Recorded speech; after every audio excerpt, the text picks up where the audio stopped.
Assalamualaikum warahmatullahi wabarakatuh. Salam sejahtera. Kali ini saya bahas The Fall, karya dari Albert Camus. Kebetulan kemarin saya baca lagi saat take off pesawat. Efeknya jadi kayak kepikiran gitu, terngiang-ngiang sampai sekarang. Jean-Paul Sartre, salah satu tokoh favorit saya lainnya pun, memberikan testimoni atau memberikan komentar, mungkin yang paling indah dan yang paling sedikit dipahami dari buku-buku kamu. Mungkin karena ini kurang populer dibandingkan L'Étranger misalnya. Kalau menurut saya, kayak biasanya karangannya Albert Camus itu ngebosenin di bagian awal-awal. Tipsnya ya dibaca terus aja, di tengah mulai menarik. Kitanya juga udah agak tune in gitu, karena emang saya pun membaca ulang ya. Buku ini formatnya kayak setengah novel, tapi lebih condong ke arah monolog. Kita diajak mendengarkan cerita tokoh sentral yang namanya Jean-Baptiste Clemence, atau kita sebut Clemence saja untuk seterusnya. Seorang mantan pengacara sukses, charming, setidaknya itu menurut penuturan beliau. Dulunya ia tinggal di kota Paris, bahkan di lantai atas apartemen ya, yang pastinya mahal harganya gitu kan. Namun sekarang kita diajak melihat realitanya. Diceritakan di sini, Clemence jadi peminum, ngajak ngobrol orang asing anonim di sebuah bar namanya Mexico City di kawasan Red Light kota Amsterdam. Ia pun mendeklarasikan dirinya sebagai hakim pertobatan. Definisi dalam tanda kutip hakim pertobatan itu akan diungkap di bagian akhir buku. Dari awal kita bisa membayangkan kontrasnya, beda banget kehidupannya si Clemence ini dulu di Paris, tinggalnya di apartemen lantai atas, karena dia emang suka di atas ya, literally dan figuratively mungkin. Dan sekarang dia tinggal di Amsterdam, kota di bawah permukaan laut, di sebuah bar pusat kota, di tengah apa ya, sistem kanal yang konsentris gitu, dan dia mengibaratkannya sebagai neraka versi Dante. Clemence nerocos terus tentang kehidupannya kepada seorang anonim yang dia ajak bicara, yang saya heran juga kayak kok ya betah-betahnya ya dia dengerin Clemence selama 5 hari di berbagai tempat atau berbagai setting. Jadi nggak cuma di bar aja ya, dia diajak jalan-jalan gitu. Apa mungkin karena Clemence ini kayak sok akrab atau berusaha mengakrabkan diri karena dia sering menyebut si anonim itu sebagai cher ami, monsieur, cher ami compatriot, ya agak peres lah ya dengan orang asing itu. Sebenarnya orang asing yang diajak ngobrol itu ya kita ya kayaknya pembaca ya, karena si orang yang diajak ngobrol tuh nggak pernah respon secara langsung. Saya ngebayangin saya sendiri diajak ngobrol sama Clemence, kayak bapak-bapak usia 40 tahun. Tapi kalau dia beneran atraktif ya kayak deskripsinya ya lumayan. Novel ini punya sudut pandang orang pertama. Clemence ini menurut saya narsis dan agak pick me, tapi itu salah satu inti cerita ini. Dia tuh menyadari kalau dia tuh emang nggak genuine dalam melakukan kebaikan-kebaikan, atau dia istilahkan performing ya, kebaikan yang dilakukan itu diaksikan atau dipentaskan gitu. Kemudian dia juga merasa superior atas perilaku baiknya, bantu orang secara pro bono. Ada satu kalimat di halaman 16 yang bunyinya, mari kita bicarakan soal budi baikku. Kemudian dalam hati saya kayak, oke siap. Dia merasa ada di middle ground dan tidak di posisi yang sering disalahkan atau dijudge orang gitu. Dia mengibaratkan profesinya tuh seperti manusia bermuka dua. Kemudian ada beberapa kejadian yang membuat dia itu dan tanda kutip jatuh atau ya mungkin tersadar atau terperangkap gitu ya. Waktu dia harus membuktikan diri bahwa ia memang genuine dan memang tulus gitu terhadap aksi-aksinya. Kalimat menarik, dia sebenarnya nggak terlalu mikirin kehidupan secara serius. Ia terbiasa berakting, dia pernah memainkan drama dalam sebagai hiburan gitu. Ada kalimat menarik juga, aku terkadang berpura-pura menganggap hidup ini serius, namun segera kesembronoan atau keseriusan menyerangku, aku cuma terus memainkan peran sebaik yang aku bisa.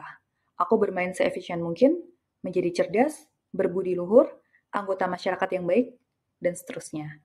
Ya setengahnya juga dalam buku ini mengkritisi para burjua yang kayak munafik atau hipokrit gitu. Nah, kejadian yang memutarbalikkan kehidupannya Clemence ini, pertama, dia dipermalukan waktu ada konflik di jalan. Ia ribut sama orang yang motornya mogok di depannya, ia menghampiri dan terlibat cekcok gitu ya. Kemudian ia menerima pukulan di telinga dan dipermalukan, disinisin gitu, disarkasin sama orang-orang.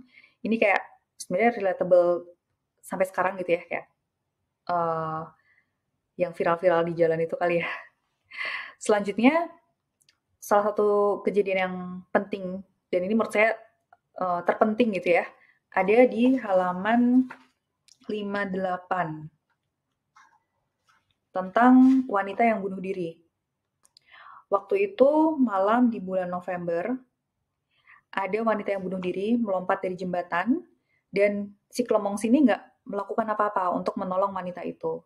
Dia tetap aja berjalan, tidak mengorbankan dirinya untuk menolong. Dikatakan di buku, meskipun jauh, terdengar begitu keras dalam keheningan tengah malam dari tubuh yang mencebur ke air. Aku berhenti sebentar, tapi tak berbalik. Seketika aku mendengar jeritan diulang beberapa kali yang mengalir sampai hilir, kemudian tiba-tiba berhenti.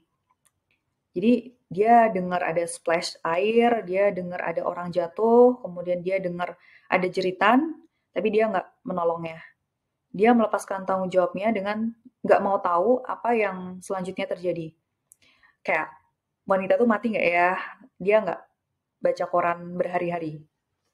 Nah, setelah kejadian itu, ia sering mendengar suara tawa dan dia jadi sensitif terhadap suara-suara ya.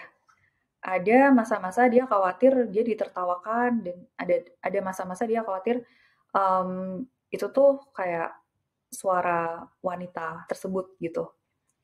Ya, ada juga adegan yang ternyata itu hanya sekumpulan remaja yang lagi dadah-dadah berpisah gitu. Mungkin ya tuh kayak dihantui rasa bersalah. Diceritakan juga kesehatannya memburuk. Kemudian ia juga sempat diceritakan melarikan diri ke minuman keras sampai akhirnya sakit liver, tidak sesehat dulu gitu ya. Di awal buku pun dia juga lagi atau memesan minuman gin di bar. Selanjutnya Clemence ini ngomongin berbagai hal, ya bukan Albert Camus kalau nggak ngomongin atau nggak nulis tentang Tuhan gitu kayak. Dia ada statement, Tuhan tidak diperlukan untuk menciptakan rasa bersalah atau menghukum. Cukuplah sesama kita dibantu diri kita sendiri. Dan hakim pertobatan yang dia deklarasikan di awal cerita, menurut saya adalah coping mekanismenya si Clemence untuk menghindari judgement orang. Karena ia udah mengaku dosa ya kepada orang lain di bar secara random. Itu kan kayak random banget ya. Ya buku ini kayak random banget ya.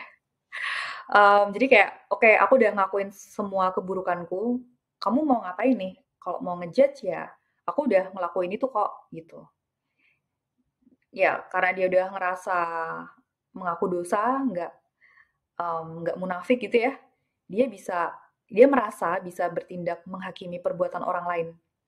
Kayaknya di sini ia ngejudge orang untuk nutupin rasa bersalahnya atau nggak pengen dijudge atau malah dia tuh ngerasa purely lagi menghakimi dirinya sendiri lewat orang lain.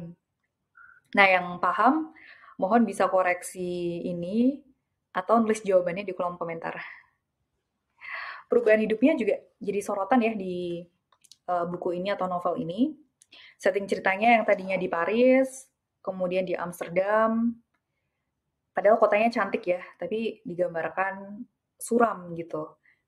Ada kalimat, dikelilingi kabut, tanah dingin, laut berbuih bak cucian, kemudian banyak disebut juga jembatan suram. Mungkin jembatan itu mengingatkan dia kepada peristiwa dia membiarkan orang bunuh diri gitu. Dari setting ceritanya, ya tergambar dia kayak terperangkap dalam kondisi batin yang kacau gitu.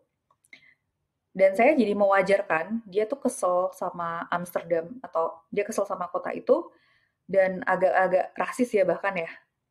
Tapi mungkin itu dia kecampur sama rasa apa namanya batinnya yang tidak baik kondisinya, atau ya pindah dari Paris dengan segala kesuksesannya, dia ngerasa gagal atau ngerasa munafik gitu ya, kemudian dia menjadi hakim pertobatan ini. Oke, jawaban dari sebenarnya pesan moralnya apa sih? Sebenarnya itu ada di cover buku ini. Jadi ada tulisan pemeriksaan hati nurani modern yang sangat brilian dari New York Times. Ya, orang yang benar-benar altruistik itu mungkin ada ya, tapi menurut saya ya nggak apa-apa sih kalau kita berbuat baik itu ada motif lain. Setidaknya Albert Camus mengajak kita untuk nggak menipu diri sendiri. Kayak gitu nggak sih? Tapi yang saya salut ya Clemence ini mampu atau berani untuk mengakuinya ya. Saya sendiri sekarang ada di fase yang pengen melakukan apapun yang pengen saya lakukan. Ya, oke. Saya selalu suka Albert Camus karena membuat saya sedikit gamang habis baca buku-bukunya gitu. Dan bikin kayak mikir gitu ya, direfleksikan ke kehidupan kita. Akhir kata, kayak ada yang nonton aja gitu sampai selesai. Buku ini saya rekomendasikan sebagai teman perjalanan. Coba dibaca saat di kereta api maupun di perjalanan pesawat gitu. Pasti ada kepikiran-kepikiran yang dikit gitu ya habis baca buku ini. Sekian ulasan saya yang kayak nggak jelas. Maaf jika ada kata-kata yang salah. Mohon bisa dikoreksi di kolom komentar. Wassalamualaikum warahmatullahi wabarakatuh.